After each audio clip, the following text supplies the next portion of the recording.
সকলকে যাযাবর এক্সট্রিমের নতুন একটি ভিডিওতে স্বাগতম।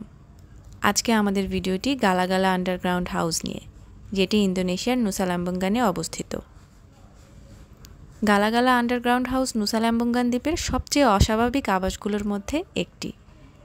গালাগালা আন্ডারগ্রাউন্ড হাউস ভূগর্ভস্থ একটি বাড়ি, যেটি মেড বেসা নামের একজন স্থানীয় ব্যক্তি শুধুমাত্র হাতুড়ি এবং ছেনি ব্যবহার করে তৈরি করেন, যা 1961 থেকে 1975 এই 15 বছর সময়ের মধ্যে খনন করা হয়েছিল। মেড বেসা একজন স্থানীয় ব্যক্তি তার পরিবারের বাড়ি এবং সমস্ত কক্ষগুলো মাটি থেকে হাত দিয়ে খনন করেছিলেন। স্থাপত্যটিতে মাটির নিচে 2 তলা পর্যন্ত রয়েছে, যা আনুমানিক 20 থেকে 25 ফুট পর্যন্ত গভীর, কিন্তু বর্তমানে শুধুমাত্র প্রথম তলা পর্যন্ত দেখার অনুমতি রয়েছে। নিচে যাওয়ার রাস্তাটি বন্ধ করে দেওয়া হয়েছে। ভেতরের পরিবেশটা কিছুটা অন্ধকারাচ্ছন্ন, কিন্তু ট্যুরিস্টদের সুবিধার্থে ভেতরে আলোর ব্যবস্থা করা হয়েছে, যা পর্যাপ্ত নয়। সৌন্দর্যের পাশাপাশি এর একটি খারাপ দিক রয়েছে। সে খারাপ দিকটি হচ্ছে এই স্থাপত্যটির নিচে নামার পর কোনো দিক নির্দেশনা দেয়া নেই।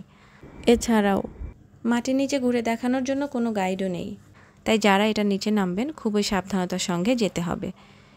নিচে যাবার জন্য এবং বাহির হবার জন্য এই স্থাপত্যটিতে 4টি প্রবেশমুখ রয়েছে, যার মাধ্যমে কিছুটা সূর্যের আলো নিচের দিকে যায়।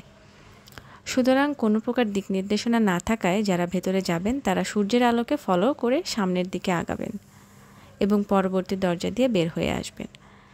বাহির থেকে বাতাস আসা যাওয়ার ব্যবস্থা না থাকায় ভেতরে প্রচণ্ড গরম, তাই এটিকে বলা যায় ভয়ঙ্কর সুন্দর। ওখানে একজন তত্ত্বাবধায়ক ছিলেন, দৃশ্যত তিনি ওই বাড়ির নির্মাতার নাতি, যিনি এটা দেখাশোনা করেন, কিন্তু উনি টুরিস্টদের সাথে মাটির নিচে যায় না। যারা একটু অ্যাডভেঞ্চার পছন্দ করেন এবং প্রত্নতত্ত্ব নিয়ে ভাবেন, তারা নুসা ল্যাম্বঙ্গানে গেলে এই বাড়িটি অবশ্যই দেখবেন, ভালো লাগবে। যাযাবর এক্সট্রিমের সাথে থাকার জন্য ধন্যবাদ।